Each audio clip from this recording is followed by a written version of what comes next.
DJ Ferris. It's Chicago, nigga. It's the real one. Hit me.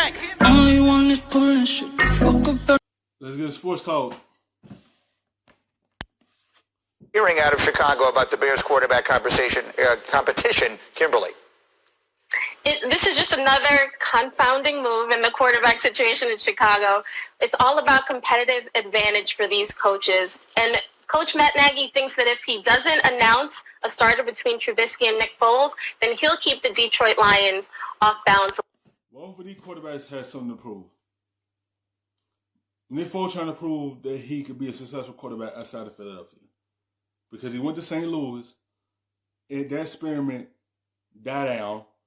Then he went back to Philadelphia, had another successful run with him, helping him win the Super Bowl.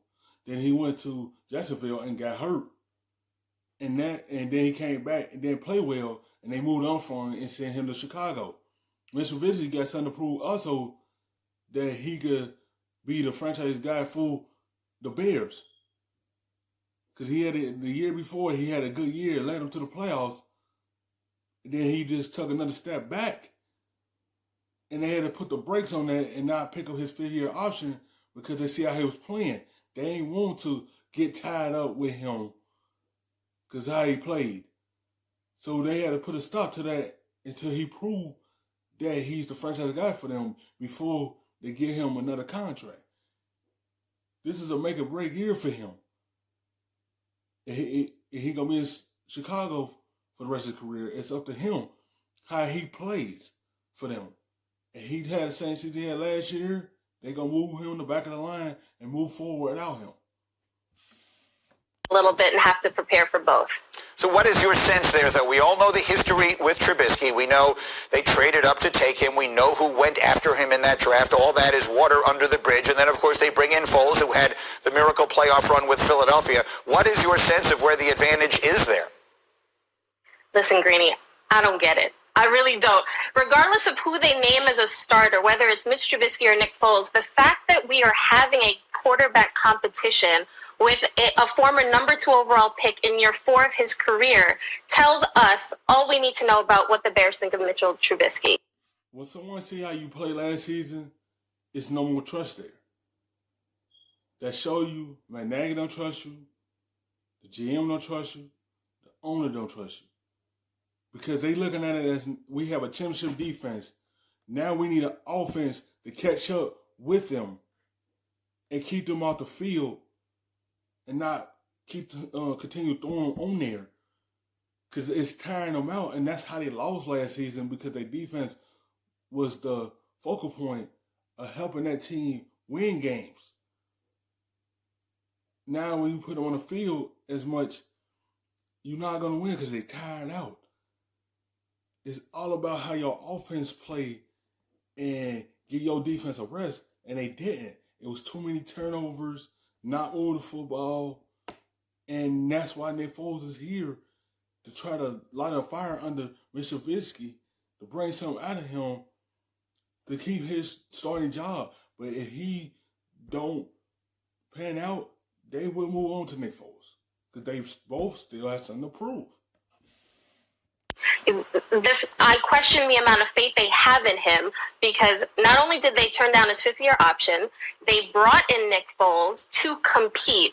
And given what we know about Trubisky, he is somebody who has struggled with confidence issues in the past. He's somebody where there's questions about his mental toughness. And I think if you're the organization and you firmly believe that Mitch is the guy, then this move, then just say it. Say we're riding with Mitch. But there are questions about whether Nick Foles gives them the best chance to win, and I actually do think he does. It's Kimberly Martin. Stay close, Kimberly. I have much more for you. But let me bring the rest of my football crew in from this morning.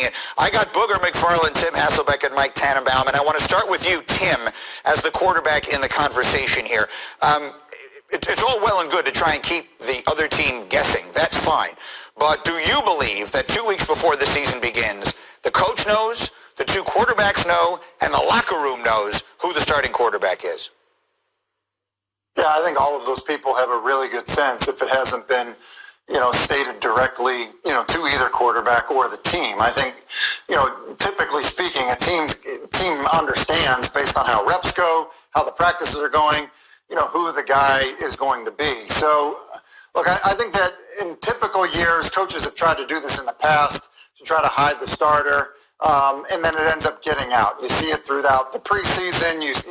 Media has access to practices, as do fans sometimes in training camp. This is a unique year. If anyone was ever going to be able to hide an announcement like this would be the year that you could actually do that.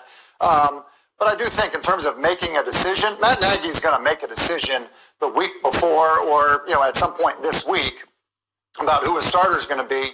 And then that guy will get prepared to be the starter. The team will know about it. And then the question just ends up being, does it leak out? What is your sense, Tim, quickly, of who that will be and should be? Listen, I think it's going to be Mitchell Trubisky, and I know that's an unpopular take, but the reality is this. Nick Foles, in 8 years, has never played 16 games.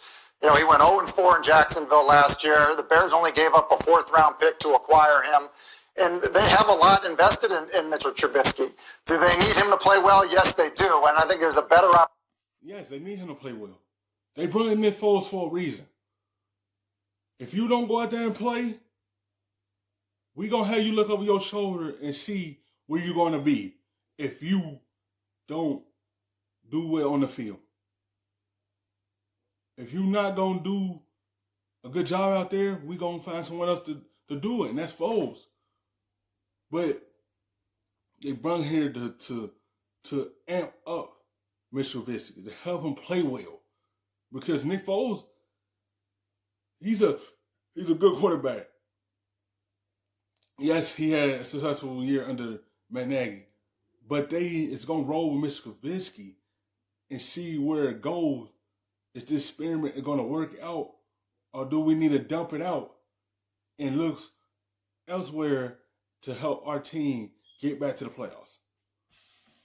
Opportunity for him to play well if he's named the starter rather than if he comes in week 8 or whatever it may be. So, remember, he did basically, play better than Nick Foles in a playoff game where they just missed a field goal, to lose that football game. I think they still think he can be good, and I think he'll get the first crack at it. That's right. These two guys did face each other in a postseason game 2 years ago. Big fella, Booger McFarland, I was sitting with you. You and I were having dinner together watching the draft that night when the Bears took Trubisky. Here we are right now. This is a crossroads, because if they make a decision on Foles here, that's essentially writing the ending of the story of Mitchell Trubisky in Chicago. What do you expect to happen? Well, Greeny, they may as well go ahead and write that story, because if you wanted Mitchell Trubisky to be your starting quarterback, why do you bring in Nick Foles to create competition? I just think that if you go back to last season, Greeny, Trubisky struggling with his confidence, not really. You see what I mean? When you bring another guy, that's letting you know ain't no trust there. That should be a sense of urgency of knowing this is my last chance. Are they going to move on from me? I had to give it my all on that field, because he was going to get the first crack at it. But if you start out sluggish and doing this, you're going to be back there with the clipboard in your hand, watching, with your head on, just watching from the sideline. That's how you know they don't believe when they bring another guy and believe that could lead this team. They're letting you know the trust is gone. They're going to give you another opportunity to prove yourself. If you don't pass that test, they're going to fail you and put you in the back of that line and let you watch. Giving his team hope on a Sunday. Like, that's one of the jobs of a quarterback. You have to inspire the other 52 guys on that active roster to know that we can put the ball in your hands every single play. And with Mitchell Trubisky not wanting the TV zone in the facility, a lack of confidence, well, guess what? If you don't have confidence in yourself, how in the hell can I have confidence in you?